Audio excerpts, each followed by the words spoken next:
Ce qui nous réunit aussi aujourd'hui, c'était une session de formation à l'endroit des éducateurs, des instituteurs, des enseignants de façon générale pour les sensibiliser et les outiller par rapport à l'albinisme. Cette formation s'inscrit dans le cadre du projet Albinos Droit et Citoyenneté, et dans lequel il est inscrit de former des agents pédagogiques. Cette formation vient à point nommé. Pendant ces 2 jours-là, on nous a bien défini l'albinisme comme une maladie, tous les problèmes que les personnes vivant avec l'albinisme ont, surtout les élèves en classe, leurs problèmes de vision, leurs problèmes de peau, leur prise en charge psychosociologique. Aujourd'hui, nous constatons que les enfants atteints d'albinisme ne partent pas à l'école. Et ceux qui arrivent à partir à l'école ne finissent pas leur cursus scolaire. Sûrement, il y a un problème. Et ces problèmes sont connus. Souvent, c'est dû au traitement dans la rue, au traitement dans la cour de classe et même au traitement dans la classe. Ce traitement aussi est fait souvent par les enseignants ou par les camarades de ces élèves-là. Nous avons reçu beaucoup de témoignages de cas de discrimination venant de certains conseillers pédagogiques. Autrefois, on rejetait les albinos, même moi, je les rejetais. Mais il faut qu'on sache que l'albinisme, ce n'est pas une fatalité, c'est un fait de Dieu, c'est une malformation. Alors nous nous sommes dit qu'il est important pour nous de parler avec ces personnes, les faire comprendre ce que c'est que l'albinisme et aussi ensemble qu'on réfléchisse qu'est-ce que nous pouvons faire comme assistance à une personne atteinte d'albinisme dans leur classe. Parce que si les problèmes sont connus, alors les solutions doivent être trouvées et adaptées à leurs conditions. Le premier problème, c'est le problème de vision. Quand ils écrivent au tableau, les personnes atteintes d'albinisme n'arrivent pas à lire. Alors, quel comportement ils doivent faire pour assister ces personnes? La vision étant basse, il faudra qu'on lui trouve un emplacement afin de mieux s'adapter à la classe et à son apprentissage. Deuxièmement, ces personnes aussi ont des peaux fragiles.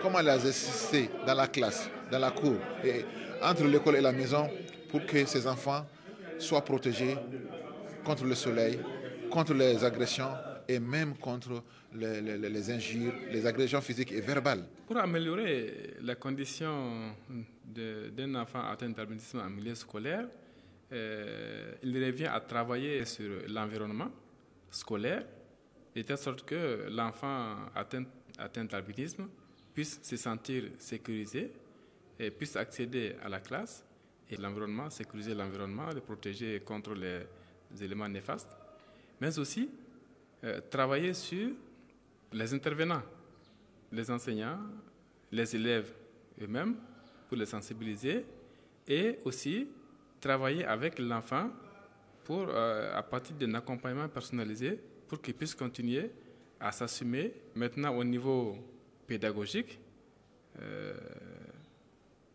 répondre à ses besoins spécifiques de positionnement. À l'école, les enfants atteints d'albinisme, nous les avons déjà pris en charge.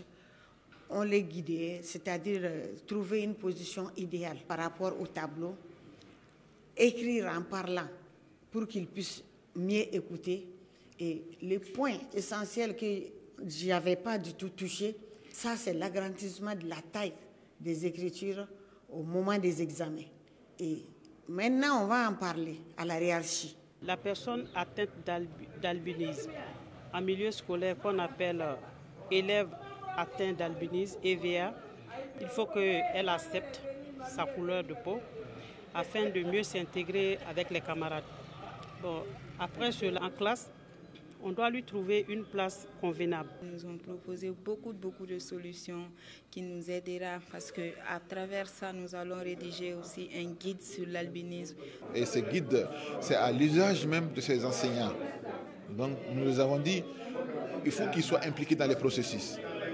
Donc nous avons travaillé, dégagé les pistes de réflexion que nous allons approfondir après pour élaborer un guide à leur usage qui vont leur permettre de faire face aux situations des personnes atteintes d'albinisme dans leur classe, pour qu'ils puissent être intégrés dans la classe, pour qu'ils puissent vraiment suivre l'apprentissage avec les autres élèves.